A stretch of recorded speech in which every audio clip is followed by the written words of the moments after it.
我问你啊，这是啥？猪脚呗。我来告诉你正确答案，此乃我的黄金右脚，陪伴我征战车场多年，踩过的车不说过千，那也绝对过百了。今天他的辉煌战绩又要增加一位，宋阳 DMI 油耗实测开干。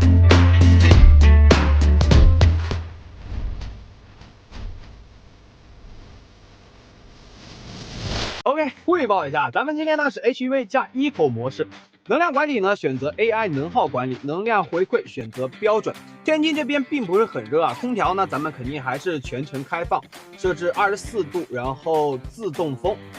OK， 那设置完了，咱们现在就可以开去把油加满了 ，Let's go。现在呢已经到加油站了，不过呢中国石化在这边加油的话是需要受到拍摄管控的，咱们就不能近距离去拍了，只能加完油之后再给大家汇报一下它的满油续航跟它的纯电续航了。油已经加完了，充电口以及加油口我们也贴过封条了，顺便跟大家汇报一下加完油之后的数据。它的电量呢目前显示21%，燃油续航呢还有1257公里。这里面呢就我跟我的摄像2个人 ，OK， 出发。刚好这是测油耗的间隙，跟大家聊聊这台车啊。首先呢就是动力方面 ，DM 5.0大家应该已经很熟悉了，不过还是有不少人问，一个中型 SUV 用一个1.5升的发动机，是不是有点小马拉大车？但是你要知道，它是混动的，你总不能把它的电机当成摆设吧？那不管怎么说，它的0-100加速也来到了7秒几。而且我也可以很负责任的告诉大家，这个动力满足家用完全够了。起步的时候很平顺，中后段发动机参与之后，它的动力来的也依然很充足。而且有一点我很喜欢，那就是开起来的时候很安静。你正常行驶的时候呢，几乎是听不见发动机的噪音的，只有在你急加速或者地板油的时候才能稍微听得到一点。另外呢，就是底盘方面，宋阳 DMI 是比亚迪混动专用平台打造的，它给我的感觉，第一个就是底盘的平整度非常不错，在你过一些起伏路面的时候，它可以迅速把你的车身拉回来。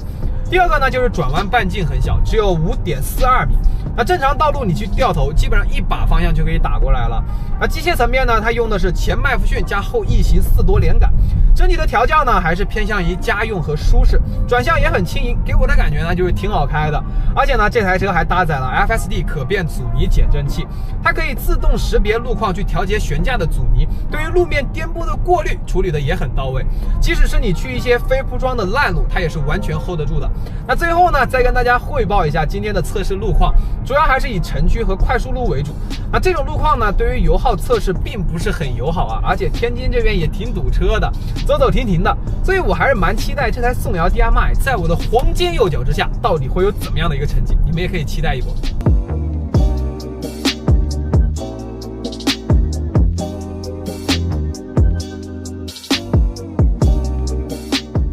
最终我们在行驶了104.4公里之后，返回加油站进行补能，实际加油3.37升，电量从出发时的21%变为18%，最后得出亏电油耗3.39升每百公里。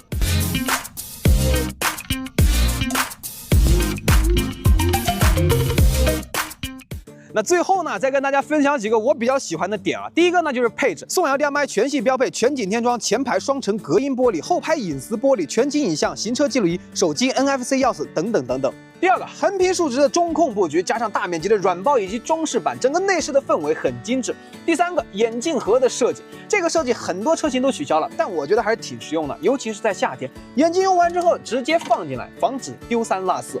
那第四个呢，就是它的中控台下方中控扶手箱以及门板两侧的储物空间都比较大，实用性很强。当然，小缺点也有，那就是中控台上方的黑色钢琴烤漆面板容易沾灰沾指纹，如果能换成其他材质，或许会更好。另外呢，就是乘坐空间啊，1.83米的我坐在后排，腿部空间非常宽裕，头部空间也有1拳。而且地台纯平，座椅厚实，坐垫较长，靠背角度也很到位，乘坐舒适性可以点个赞。那最后呢，我们来小小总结一下，宋阳 DMI 给我的感觉呢，就是乘坐舒适，配置丰富，功能实用，好开还省油。如果你想买一台家用中型 SUV，那么它非常值得一看。